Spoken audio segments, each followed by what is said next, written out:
Hello students, welcome to my YouTube channel Krishna tuition classes. आज हम class 9th में force and law of motion के बारे में पढ़ेंगे।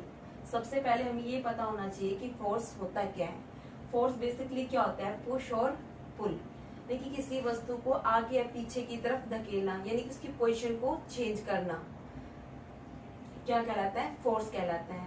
यानी कि हम किसी रूम में एंटर करते हैं, यदि उस दरवाजे को ओपन करते हैं तो वहां पर हम ओपन करते हैं तो हम पुश करते हैं उससे पहले, और फिर हम जैसे बाहर जाते हैं तो उसे ओपन करते हैं तो वहां पर हम क्या फोर्स अप्लाई करते हैं? फुल फोर्स अप्लाई करते हैं। बेसिकली 2 टाइप्स का होता है। फोर्स क्या होता है? वेक्टर क्वांटिटी होती है। फोर्स की कुछ प्रॉपर्टीज भी होती हैं। फोर्स क्या होती है? वेक्टर क्वांटिटी होती है। वेक्टर क्वांटिटी जिसमें मैग्नीट्यूड भी होता है और डायरेक्शन भी होती है। वेक्टर क्वांटिटी है और फोर्स है वो किसके बराबर होता है? मास और एक्सेलरेशन के बराबर में। मास भी क्या है? वेक्टर क्वांटिटी है। ये एरो है, ये किसका सिंबल डिनोट कर रहा है कि वेक्टर क्वांटिटी को रिप्रेजेंटेशन कर रहा है। और इसकी एसआई यूनिट क्या होती है? मास की न्यूटन होती है। और सीजीएस यूनिट कितनी? सीजीएस यूनिट क्या होती है इसकी? डायन होती है। और न्यूटन और डायन के बीच में एक रिलेशन होता है। 1 न्यूटन इज इक्वल टू 10⁵ डायन के इक्वल होता है। न्यूटन और डायन के बीच में एक रिलेशन होता है जो काफी एग्जाम में पूछा जाता है। अब आपने अपने डेली लाइफ में फोर्सेस को काफी जगह देखा होगा, देखिए प्रेसिंग में देखा होगा, ट्विस्टिंग में देखा होगा। यदि कि प्रेसिंग में किसी चीज को हम प्रेस करते हैं वहां पे हम फोर्स अप्लाई करते हैं। ट्विस्टिंग में, लिफ्टिंग में किसी चीज को हम उठाते हैं तो वहां पे हम कोई ना कोई फोर्स अप्लाई करते हो। ये बात है कि वहां पर आप मस्कुलर फोर्स करते हो, मस्कुलर फोर्स अप्लाई करते हो, पर एक टाइप से कॉमन चीज क्या है? वहां पर फोर्स अप्लाई कर रहे हो। सर्कुलर पार्ट में आप मूव करते हैं, मूव होती है बॉडी, वहां पर सेंट्रीपिटल फोर्स अप्लाई हो रहा है। पर कॉमनली क्या है? फोर्स एक कोई ना कोई फोर्स अप्लाई हो रहा है। ये बात अलग है कि इसमें सेंट्रीपिटल फोर्स अप्लाई हो रहा है, लिफ्टिंग में मस्कुलर फोर्स अप्लाई हो रहा है। फोर्सेस हैं, फोर्सेस 2 टाइप्स के होते हैं, बैलेंस फोर्स और अनबैलेंस फोर्स। फोर्सेस हैं वो कॉमनली 2 टाइप्स के होते हैं। कौन से होते हैं वो? फर्स्ट क्या होता है? Balance force.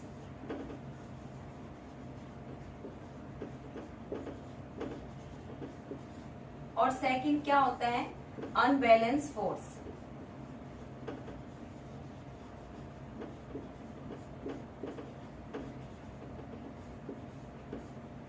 बैलेंस फोर्स में क्या होता है?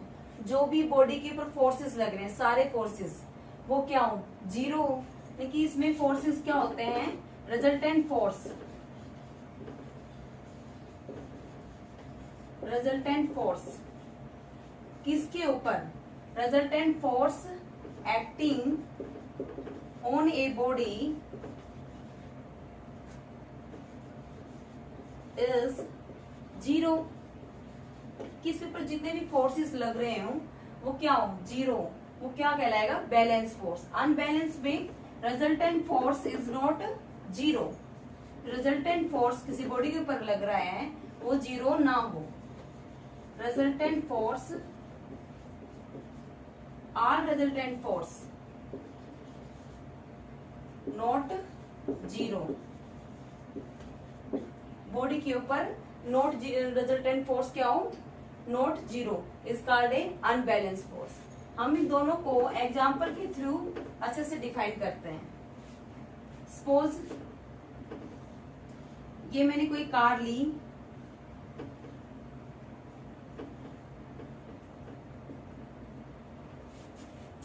इस साइड भी एक बॉडी फोर्स लगा रही है, ए कोई बॉडी है, इस साइड भी ये बॉडी फोर्स लगा रही है, इस साइड भी कोई बॉडी है बी, वो फोर्स लगा रही है।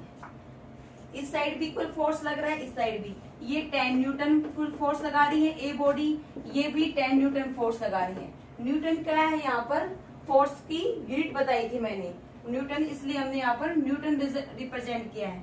यहाँ पर ए बॉडी है वो भी 10 न्यूटन फोर्स लगा रही है, बी बॉडी है वो भी 10 न्यूटन फोर्स लगा रही है। यानी कि बॉडी क्या कर रही है, मूव नहीं कर रही, क्योंकि दोनों साइड, यहाँ भी इस साइड भी 10 लग रहा है, इस साइड भी, यहाँ भी और यहाँ भी, दोनों क्या है बराबर फोर्स लग रहे हैं, ये बॉडी मूव नहीं कर रही है। किसका एग्जाम्पल हो गया, अनबैलेंस फोर्स का।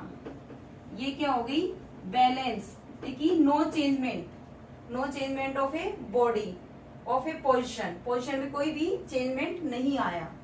अनबैलेंस में क्या होगा, यहां भी हमने कोई कार ली, इस साइड कोई बॉडी ए है, इस साइड कोई बॉडी बी है। ये ए बॉडी है वो 10 न्यूटन फोर्स लगा रही है और बी बॉडी है वो 15 न्यूटन फोर्स लगा रही है। तो क्या हो गया, ए बॉडी है वो फोर्स कम लगा रही है, बी बॉडी है वो ज्यादा फोर्स लगा रही है। तो क्या हो, ऑब्जेक्ट किस साइड मूव करेगा, कम फोर्स, जहां कम फोर्स अप्लाई हो रहा है उस साइड फोर्स अप्लाई होगा। तो क्या बॉडी एक की साइड मूव करेगी। तो क्या हो गया, ये अनबैलेंस फोर्स हो गया कि क्या हो गया, इसमें पोजीशन में चेंजमेंट आ गया। बैलेंस पोजीशन में कोई भी चेंजमेंट नहीं आया था उसकी पोजीशन में, और अनबैलेंस में पोजीशन में चेंजमेंट आ गया। अब हम पढ़ेंगे इफेक्ट्स।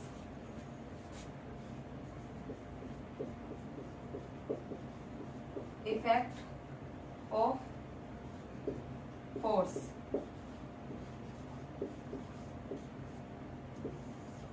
फोर्स के कारण किसी बॉडी पर क्या क्या चेंजमेंट आ सकता है। यदि हम किसी बॉडी पर फोर्स लगाते हैं तो उसमें क्या क्या चेंजमेंट हो सकते हैं, हम क्या क्या देख सकते हैं, इसी के बारे में डिस्कस करेंगे। फर्स्ट इफेक्ट ऑफ फोर्सेस के बारे में हम फिर से कुछ डिस्कस करते हैं। शेप एंड साइज के बारे में मैंने बताया, आपको बॉडी सॉफ्ट लेनी है, हार्ड मटेरियल ले लोगे आप तो उसमें शेप और साइज में आपको डिफरेंस, शेप और साइज को डिफाइन नहीं कर सकते, क्योंकि प्रेस ही नहीं होगी वो चीज, तो शेप या साइज है वो चेंजमेंट नहीं आएगा। उसलिए हमें बॉडी वहां पर क्या लेनी है, सॉफ्ट यूज करनी है। सेकंड में हमने क्या पढ़ा था, मूविंग है, मूविंग कर सकता है कोई भी ऑब्जेक्ट या बॉडी, उसकी डायरेक्शन भी हम चेंज कर सकते हैं। फॉर एग्जाम्पल आप क्रिकेट का ले सकते हो या हॉकी ले सकते हो। उसकी जो बॉल होती है, उसकी बॉल होती है, हॉकी का प्लेयर है वो से यहाँ पर इस डायरेक्शन में इसको मूव कर रहा है, तो अपोजिट प्लेयर ये यहाँ पर आ गई, अपोजिट प्लेयर इसकी डायरेक्शन को चेंज करके इसे वापस यहाँ भेज सकता है।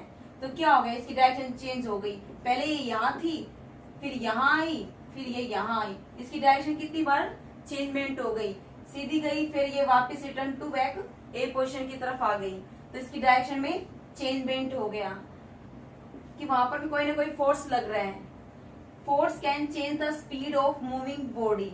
फोर्स होता है किसी भी मूविंग बॉडी की स्पीड भी चेंज कर सकता है। यदि कोई गेंद है, यदि कि आपने कोई फुटबॉल ली, आपने उसको किक किया इस डायरेक्शन में, इसी डायरेक्शन मैंने और फोर्स अप्लाई कर दिया, इसी डायरेक्शन में मैंने फोर्स अप्लाई कर दिया, ये इसी डायरेक्शन में थी, तो क्या हो गया, तो इसकी जो स्पीड है वो भी और फास्ट हो जाएगी। और इसका सेकंड एग्जांपल आप ये भी ले सकते हो, आप बाईसाइकिल पे जा रहे हो, पीछे से आपको कोई धक्का मार दे तो क्या हो जाएगी, एकदम से स्पीड इंक्रीज हो जाएगी, तो वहां भी क्या हो गया, स्पीड में चेंजमेंट हो गया, उसकी स्पीड इंक्रीज हो गई है। फोर्स होता है वो किसी भी मूविंग ऑब्जेक्ट को रोकने में भी हेल्प करता है। जैसे कि ये गेंद है, ऐसे मूव कर रही है, यहाँ पर आ गई, यहाँ पर कोई ऑब्जेक्ट, यहाँ पर कोई स्टोन है तो इसे टकरा जाती है, तो ये क्या हो जाती है, यहाँ पर रुक जाती है, इसे आगे नहीं जा पाती है। तो क्या हो गया, फोर्स है किसी भी मूविंग ऑब्जेक्ट को रोकने में भी हेल्प करता है। एक force can move a stationary body. Force होता है वो भी स्टेशनरी बॉडी को मूव करने में भी हेल्प करता है। ये कोई बॉक्स लिया हमने, मैंने यहाँ पर फोर्स अप्लाई किया यहाँ पर, तो क्या हुआ, बॉक्स है वो आगे की तरफ मूव किया, ये यहाँ था अब ये यहाँ आ गया, यानी कि पहले रेस्ट पोजीशन में था अब आगे पोजीशन में आ गया, इसकी पोजीशन में चेंजमेंट आ गया, पहले यहाँ पर था अब ये यहाँ पर आ गया, तो क्या हो गया, स्टेशनरी ऑब्जेक्ट की पोजीशन हमने चेंज कर दी बाय द फोर्स के थ्रू।